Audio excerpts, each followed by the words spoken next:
पवित्र क्रूस का चिन्ह पिता, पुत्र और पवित्र आत्मा के नाम पर आमीन। प्रिय भाई और बहनों, हम अभी आगमन पर्व मना रहा है।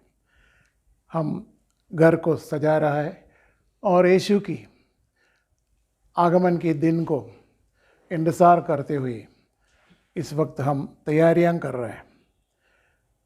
स्तोत्र ग्रंथ 122 पर संख्या 1 कहता है कि मैं ये सुनकर आनंदित हो उठा, आओ हम ईश्वर के मंदिर चलें। स्तोत्रकार कहते हैं ये मैं ये सुनकर आनंदित हो उठा, आओ हम ईश्वर के मंदिर चलें। ईश्वर की इंतज़ार करते हुए ईश्वर की मंदिर जाने में एक आनंद है। फिर स्तोत्र ग्रंथ 42 में पर संख्या 5 में स्तोत्रकार कहते हैं मैं भाव विभोर होकर वो समय याद करता हूँ जब उत्सव मनाती हुई भीड़ में मैं अन्य तीर्थयात्रियों के साथ आनंद और उल्लास के गीत गाते हुए ईश्वर के मंदिर की ओर बढ़ रहा था। ईश्वर की प्रतीक्षा करने में, ईश्वर की उपस्थिति में जाने का एक अनोखी आनंद और शांति मिलता है। वही दिन हमारे पास आ चुका है, आगमन का दिन। हम उसके लिए तैयारी कर रहा है। जब यीशु का जन्म बेथलेहम में हुआ, उस वक्त ज्योतिषी लोग उत्साह के साथ वो तारा की दिशा की ओर चला और बेथलेहम पहुंचा। वहाँ उन्होंने चरणी में नवजात शिशु बालक यीशु को माँ मरियम के साथ देखकर आनंदित हुआ। यीशु को देखने से उनको जो आनंद मिला, वो उसकी जो संतुष्टि मिला, वो जो शांति प्राप्त हुआ, वही अनोखी आनंद हम भी उसी आनंद की इंतज़ार में हैं। एक फिलोसोफर ने लिखा है the best sermon you can preach yourself is only 3 words long, hope in God, प्रभु पर भरोसा। और प्रभु पर भरोसा रखना, प्रभु पर आशा रखना, वही हम अपने जीवन में करते आ रहा है। ये प्रभु पर भरोसा रखना, इसके अलावा हम कुछ नहीं कर सकते। वही भरोसा, वही आश्रय, वही आशा क्रिसमस हम सबों को हर साल में लेके आता है, क्योंकि यीशु हमारा इमोशनल रिजर्वायर ऑफ होप। वही एक संत ने लिखा है Jesus is our emotional reservoir of hope. यीशु के अलावा हमारा कोई आशा नहीं। हर साल यीशु एक नया आशा देते हुए हमारे जीवन में जन्म लेता है। वही हमारा एकमात्र आशा है, उम्मीद है। संत यूहन्ना का सुसमाचार अध्याय 14:6 में प्रभु ने कहा कि मार्ग, सत्य और जीवन मैं ही हूँ, मुझसे होकर बिना कोई पिता के पास आ नहीं सकता। तो यीशु ही हमारा आशा का 3 रास्ता यीशु ही है। यीशु एकमात्र आशा है, यीशु एकमात्र उम्मीद है। यीशु ने कहा, यीशु प्रभु पिता परमेश्वर तक पहुंचने का एक ही मार्ग है। I am the way to the almighty lord. इसके बिना कोई पिता परमेश्वर के पास स्वर्ग राज्य में नहीं पहुंच सकता। संत यूहन्ना का सुसमाचार अध्याय 14 पर संख्या 6। फिर यीशु ने कहा, यीशु ही पिता परमेश्वर की सच्चाई हमको पढ़ाता है। यीशु ने शिष्यों से कहा संत यूहन्ना 14:9 में, जिसने मुझे देखा वो पिता को देखा है। जो यीशु को देखा वो पिता को देखा है। तीसरा, यीशु हमारा जीवन है। इफिसियों के नाम पर पत्र अध्याय 2 पर संख्या 1 और 4 में संत यूहन्ना ने लिखा है, हम अपने ही पापों और अपराधों की कारण मर गए थे और उसने हमें मसीह के साथ जीवन प्रदान किया। हम अपनी कुकर्मों की वजह से, हमारी पापों की वजह से हम मर गया था, हमारी आत्मा नष्ट हो गया था, लेकिन यीशु प्रभु अपनी क्रूस मरण द्वारा हमको पुनर्जीवित किया। इसलिए यीशु ने जैसे कहा, मैं ही मार्ग सत्य और मार्ग मैं हूँ, मार्ग सत्य और जीवन मैं ही हूँ, मुझसे होकर बिना कोई पिता के पास नहीं आ सकता।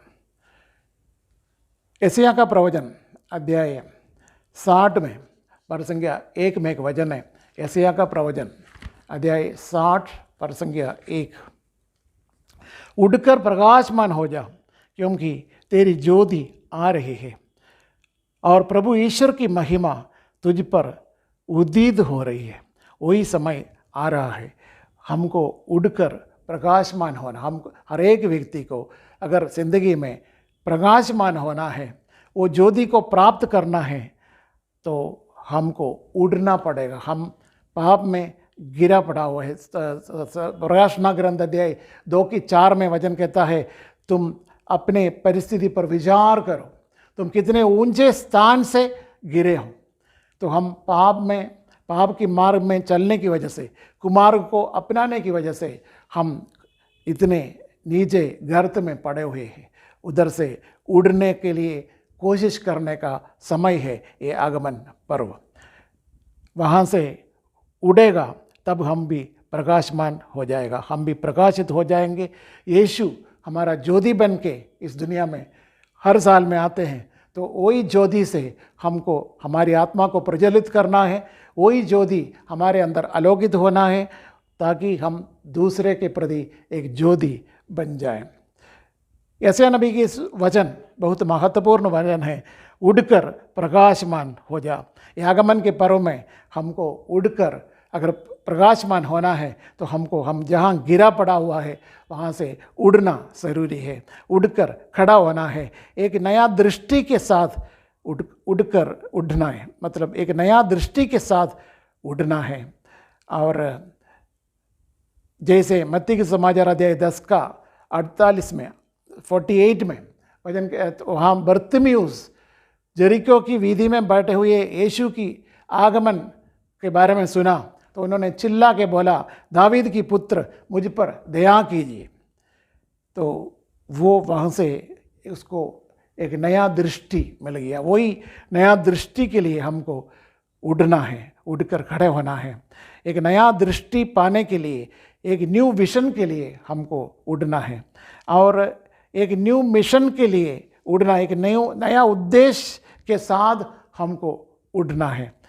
प्रेरित चरित्र अध्याय 26:16, तुमने जो कुछ भी मेरे बारे में सुना और देखा इसकी साक्षी बनो। हम सब यीशु प्रभु की साक्षी बनना है। हम साक्षी बनकर यीशु को महिमान्वित करना हमारा सर्वप्रथम कर्तव्य है। उसकी ओर उड़ना है, एक नया मिशन, न्यू मिशन के लिए, मिशन के साथ उड़ना, एक नया उद्देश्य के साथ उड़ो। और तीसरा पॉइंट है, पश्चाताप करते हुए, arise and go to the father, उठो और प्रभु की पास चले जाओ। संत योहन की गॉस्पेल ऑफ जॉन, उसमें हम पढ़ते हैं, उड़ावा पुत्र जब उसको खाना नहीं मिल रहा था और सुअर चराने की काम कर रहा था, तब उनकी पितृभवन याद आ गई, अपने पिताजी की प्यार का दिन याद आ गई, तब वो होश में आ गया। वचन कहता है वो होश में आ गया।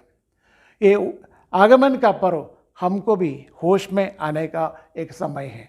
जब उड़ावा पुत्र होश में आए, उन्होंने निर्णय किया, मैं आज पितृभवन वापस जाऊंगा।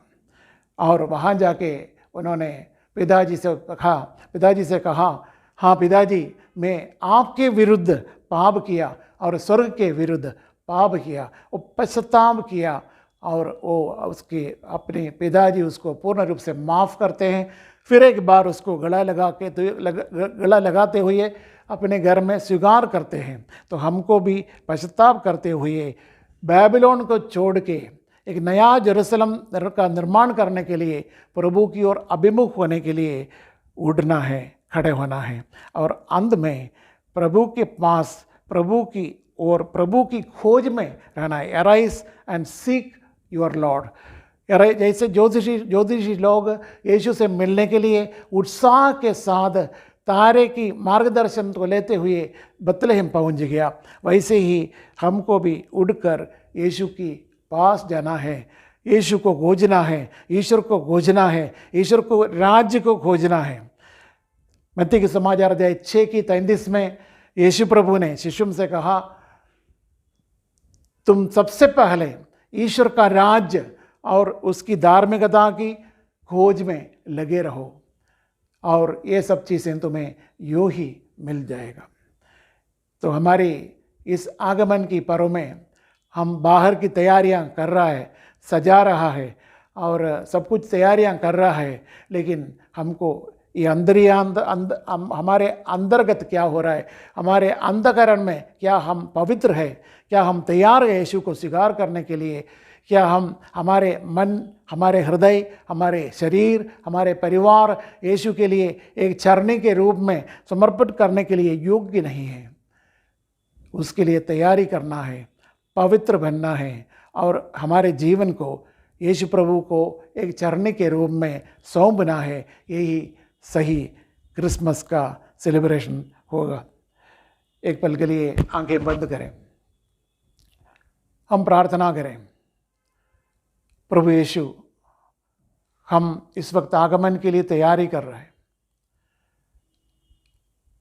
प्रभु, हम प्रार्थना करते हैं हर साल आप हमारे शरीर में, जीवन में, परिवार में फिर जन्म ले लीजिए ताकि हमको एक नया आशा लेके आगे बढ़ सकता है।